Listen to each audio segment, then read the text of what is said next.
What is up, my friends, and welcome to another edition of the UFL Week In Review, one of the longest-running UFL podcasts of all time, the longest-running.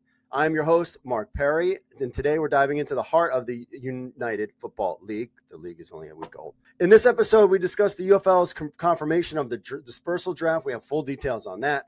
President Russ Brandon's take on league expansion and the upcoming schedule, when we can hear that.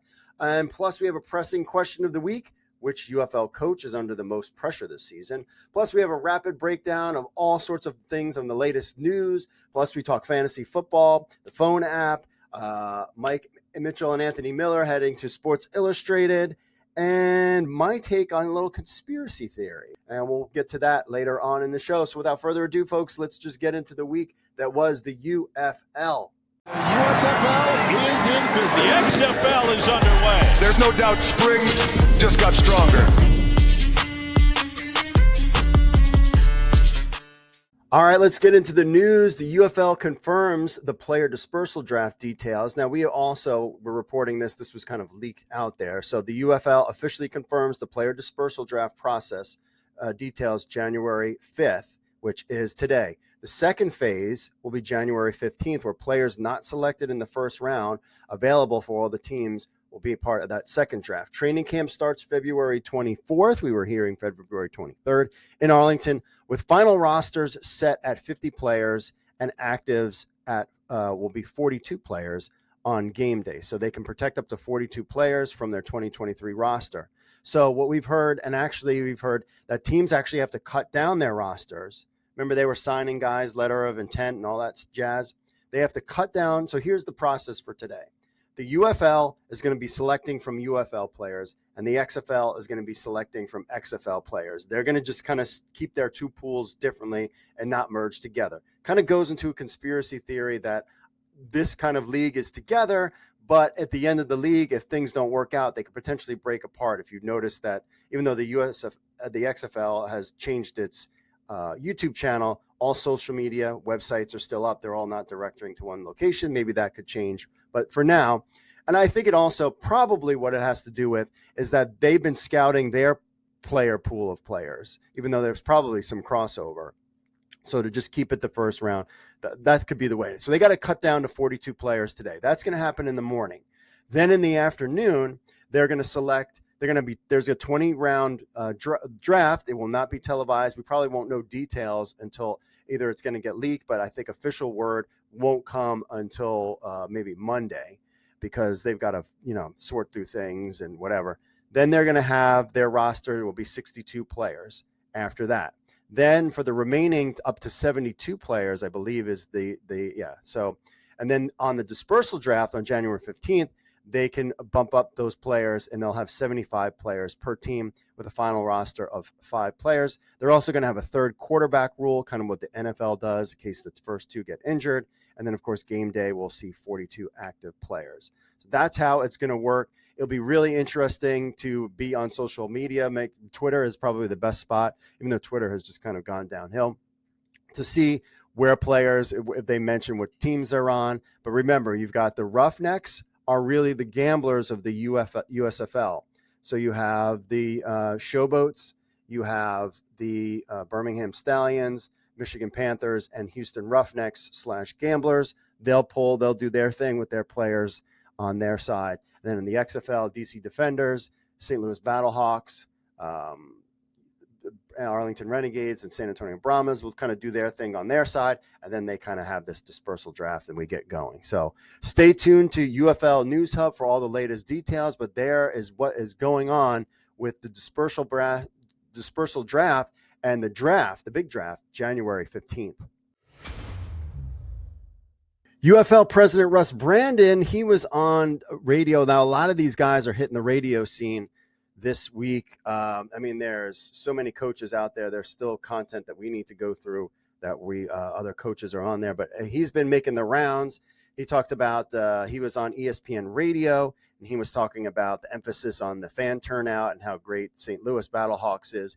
He said the schedule release announced the anticipated release of the UFL schedule by mid-month, with games will be broadcast on major networks like Fox, ESPN, and ABC, and of course FS1. We know all about that. So he talked about, how St. Louis, of course, was a key team. when the schedule comes out, he said the middle of the month. We're working diligently. I anticipate by the end of the month. We have obviously a great partner and blah, blah, blah, blah, blah. So that there talks about that. He also mentioned expansion, and people love to talk about that. We're going to continue to look at, and all the decisions were difficult, no question from that standpoint, but we're looking at long-term, we're looking at expansion and opportunities, and I'm certain that will be part of the equation moving forward. They had to pick the teams that had the venues lined up right now. That's why, and agreements in place. I had heard that there were agreements in place for some of the UFL teams, the USFL teams, that they might have had home locations. I think this is kind of just a trial balloon. I don't think this is the end of the road yet, unfortunately. I think that they're going to kind of see how this works out. And if things look good, I think then they're all in and they'll continue. If things are kind of wonky and maybe sideways, we could potentially see maybe one of the partners kind of back out and be like, you know what, we're not going to do this, and then potentially revert if somebody wants this. I think the Fox is in it for the long haul, as how I don't know, but it's just kind of, I always just try to read the tea leaves. But again, as long that's what I talked about last week's episode, it's up to us to make this league work. So therefore, but expansion is on the horizon. It'll be very easy to spin back up a bunch of the USFL teams, especially if they had locations all set up. You know, there's rumblings that there are people that are interested in purchasing some of these leagues, these teams. I've heard specific names, but I won't get into that. But so there's that out there as well. So we'll just kind of have to see how it plays out. But really, this is this is it. If they don't do well this season, then are they going to stick in the long haul? I'm really curious. Well, I'll get into that later in the show. But anyways, so Dean Blandino is back, and so is Mike Pereira. They'll be working together. He emphasized that they would be back. And I know there's some rule changes. I'm hearing that potentially tweaks to the kickoff, playoff rules potentially being changed, where the top two teams get the home games, and then the top two teams with the best record, whether they're in the UFL or XFL, they will get they would be in the playoffs. So that's kind of what I'm hearing there. So that's basically what Russ Brandon had to say. A lot of people hitting the radio circuit, and it's great. We can finally, instead of waiting and nothing, we can actually talk about the league and where things are going. Are you a fan of the XFL, USFL, and CFL football? Get ready to embrace your inner general manager with NewsHubFantasy.com's fantasy football experience.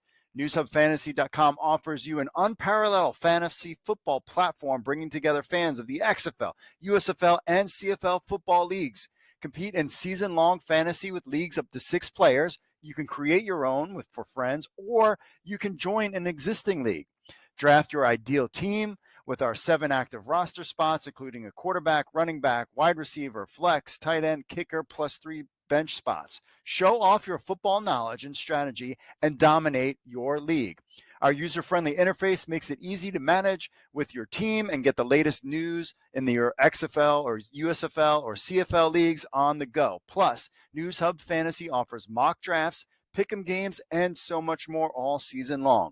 So don't miss out on the action. Sign up now at newshubfantasy.com and become the ultimate football fantasy manager. All right, we are back, and we've got the latest news. We are hearing that the Houston Roughnecks will have a new stadium, and it will be at Rice Stadium temporarily this year. We've got that news there. Instead of going to TDECU Stadium, they will be at Rice Stadium. That's what we're hearing. It hasn't been officially confirmed yet, but of course we're hearing from multiple sources that Rice Stadium will be the home of the Roughnecks. So stay tuned for that, for official announcement.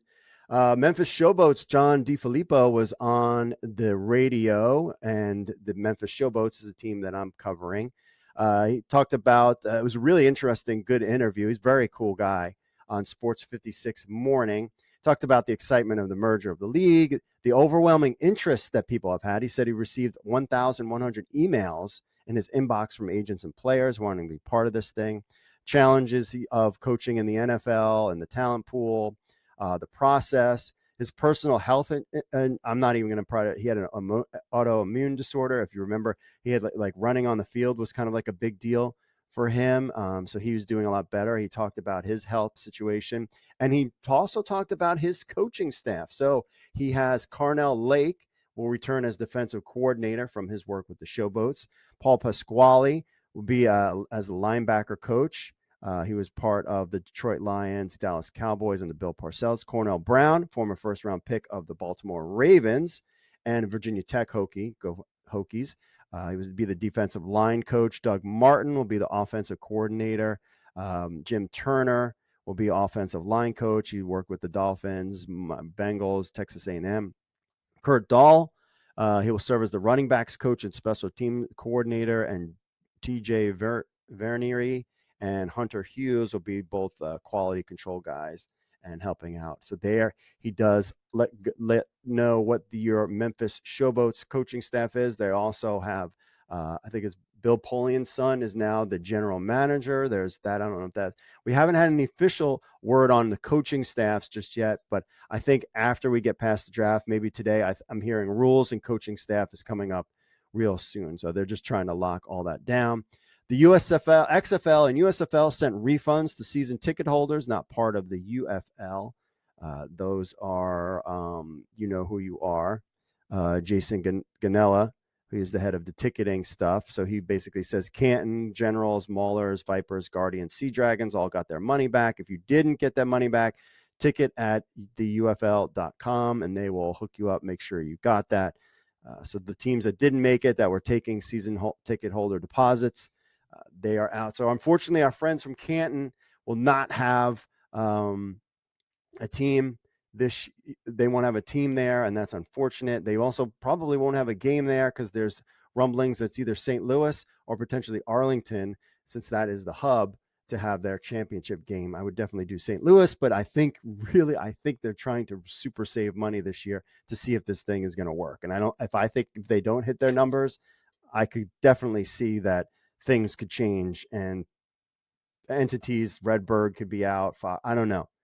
We just have to focus on having a kick butt season, my friends. And that starts with you and I, because we're the ones, the super fans, that are going to put this league over and make it happen. Not all the social media funny tweets or, that kind of stuff. Lots of heavy commercials on major networks, games on major networks, and the fans putting it over and showing up at the games. That's what's going to do it, not tweets. Daryl Johnston talks about the UFL's impact and NFL coaching endorsements. He was really, in his interview on Colin Cowherd, he really focuses on the UFL's role with the NFL. And he's really talking about like discussions with the NFL. Now that they're together, that kind of makes the NFL's decision. I really think that's part of they would love to get a connection with the NFL, but I don't know if the NFL really wants them. He also said multiple NFL coaches acknowledged the UFL's importance. Let's see where he said that. Let's see. He said, I've had multiple coaches throughout the course of my travels this year doing the broadcast for NFL that understand it as well. They've come up to me and said, you've got to get this thing to the finish line because we really need the ability to either pull players from your league or send players down to continue to grow. There was rumblings out there that there was a lot of players movement that actually with you NFL teams, like, hey, take this guy down and put him on there, and then we're going to bring him back to our team. Kind of nothing official, but kind of wink, wink, nod, nod. I have heard rumblings of that taking place. So the NFL is definitely interested. Again, this is a critical season that if this shows growth and interest is good, I think we're off to the races. Also, on a side note, Ben DiNucci announced his plans to sign a futures deal with Broncos. So congratulations to him. So he was on an NFL squad all season long. And I mean, there's Alex Magoo. There's a lot of other players, that have been on squads all year. So we'll have to find out who the future deals are with the NFL guys and see if any of them will come back. I mean, AJ McCarron, he's the biggest name out there that we don't know what he's doing just yet. So on to that. So, now, let's see. We got some quick emails. Robert says we now not know yet till today that they have shut down both websites they did before. So the UFL name is owned by XFL, and they haven't shut down any of the websites or the stores. They have converted the YouTube channel over to UFL. it'll be interesting to see throughout the course of the season if these entities stay this way, because part of me thinks that, number one, they want to keep the brand recognition and keep everything as is. On the same note, I wonder if by keeping the websites up and kind of separate, that they will eventually merge, that eventually if one of the entities wanted out, that they could revert back to what they were before. I mean, they could redirect them now. Maybe when the website gets up or the season gets up, it's just something to keep an eye on. It's something to keep an eye on. I'm telling you, this season is very important for the league. So that's kind of my thing is I wanted to talk about that, was that I've noticed that, like, it's interesting that they both, it's like, but I mean, the website right now is kind of, the UFL website sucks right now. You've had months to get this ready. So that's why I'm like, it's going to be interesting. That's all I can say. It's going to be interesting to see if these stay separate entities. And we've also heard that the UFL, Sports Illustrated's own Mike Mitchell, and we'll get into that in a second, was saying that he is hearing that they will have the UFL and XFL players will play each other. Teams will play each other the first week of the season, which I think is a great idea. And then maybe at the end of the season, they'll play each other, or, potentially in the championship game. So that is that. Patrick sent a message in. So sad there's no planned team in Florida. 3 NFL teams, the best college, and no UFL. Going to miss our Orlando team too much. I know. Me too. I love the Guardians.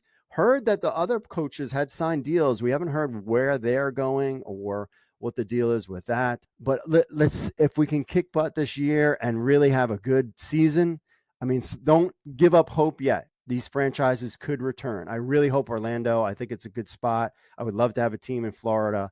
And I think they should. Orlando's Danny Garcia's back home, but they're really trying to hunker things down, especially if they have the championship in Arlington. That to me says this is all about okay, bare bones. We do like the lowest that we can. How do things turn out? Okay, we've made a lot of money. Things are looking up. Okay, let's open it up and let's add some teams or do whatever. If it's kind of wonky and low and trending not in the right direction, maybe we could see some split off. Speaking of split off, congratulations are in order. Mike Mitchell, Anthony Miller have now joined the Sports Illustrated. They will be covering the United Football League.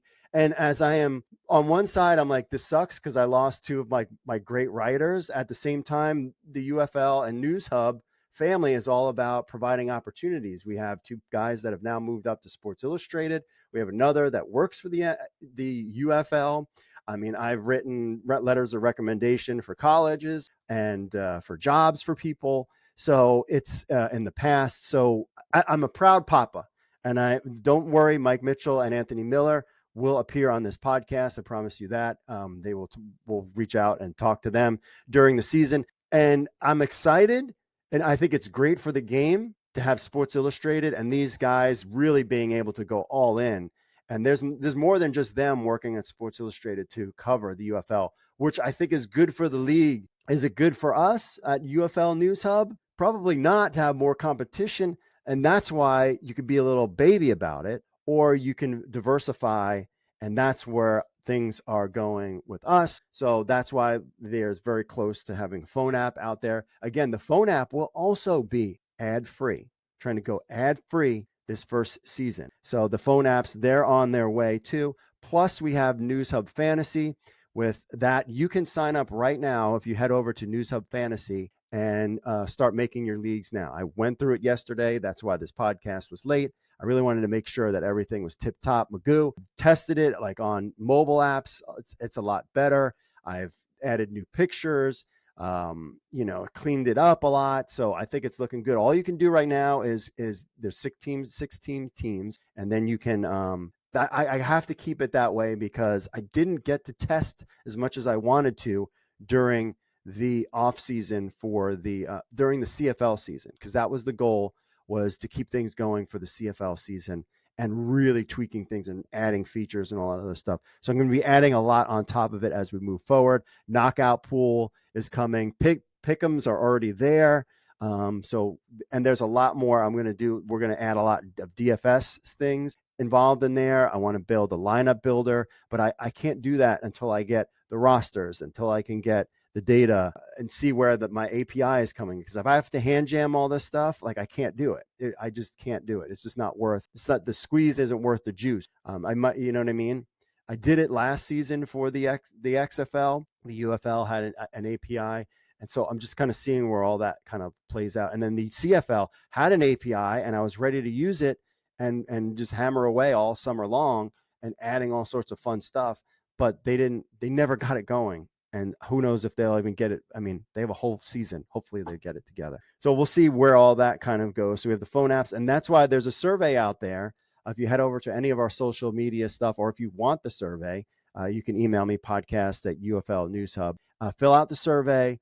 It gives us a chance to kind of figure out what it is you want for the site, because at the end of the day, I've always picked like logos, or I picked this, and then like no one wants it. So, and also the biggest thing you can do for us is sign up for our weekly newsletter. Once we get to a nice level, then we'll have a weekly Friday newsletter that comes out that kind of keeps you in the loop with everything about the UFL. So that's where you need to be there. So, and you could sign up on there. I'm probably going to make a special separate site for just to sign up for the newsletter. And of course, subscribe to all of our social media channels, and check out, there's a survey out there right now to fill out. And we've actually got a lot of responses, which has been really good there. So those are the things. Again, congratulations to Anthony Miller and Mike Mitchell. I'm a proud papa. And even though they're going to do their thing, we're still going to do our thing, but we're also going to do different. We're going to focus on interviews. We're going to get player interviews. We're going to talk about fantasy football. We're going to talk about DFS. We're going to talk about merchandise and stadiums, like all sorts of different. We're going to give you a different angle than what the mainstream and anybody else gives you out there, because that's how you survive.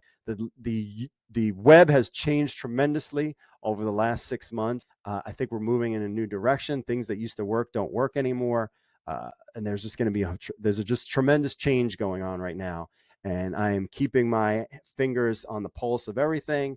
And I think really, News Hub Fantasy will be a big kind of center stone of where we're going with the XFL, with the UFL, with the XFL-USFL merge. Again, question of the week. We want you to answer. Leave a comment. Email me, podcast@UFL News Hub. Whose coach has the most pressure on them? I would say it has to be Anthony Beck. That team needs to be good. They lost A.J. McCarron. They need to be on point. I mean, who knows who will be their quarterback? But they need to do really well for this league to be successful. I think DC needs to show out. I think, and St. Louis are kind of the backbone of the attendance. The USFL teams need to show up at those stadiums to get some juice going there. Brahmas need to show up. The Brahmas now have Wade Phillips. I think that's a huge get. AJ Smith's high-powered offense. I think probably in the long run, having Wade Phillips in San Antonio, because he could fill that stadium with exciting football, I think that was really key. I think San Antonio needs to be big, so I think pressure is on Wade Phillips to do well. And Birmingham Stallions, you are the centerpiece of their thing. Now that they've got teams coming in from other areas, you've got St. Louis Battlehawks will travel out there. We'll see how this kind of plays out. But again, at the end of the day, it is up to us, the fans, to put this league over, because without us, this ain't happening. So there you have it there, my friends. All right, that's it for me, folks. Enjoy the draft. Stay with UFL News Hub, the longest running UFL podcast in the history of the universe. We're episode 2. So stick with us, and we'll have you all in there for that's it. That's it for me, folks. I'll stop rambling. That's it for me, folks. As always, God bless. Thank you, everybody who participates in this show and participates and hangs with us. We really appreciate it. And we're goal is to just crush it this year. That's it. That's all I'm thinking about is crush it.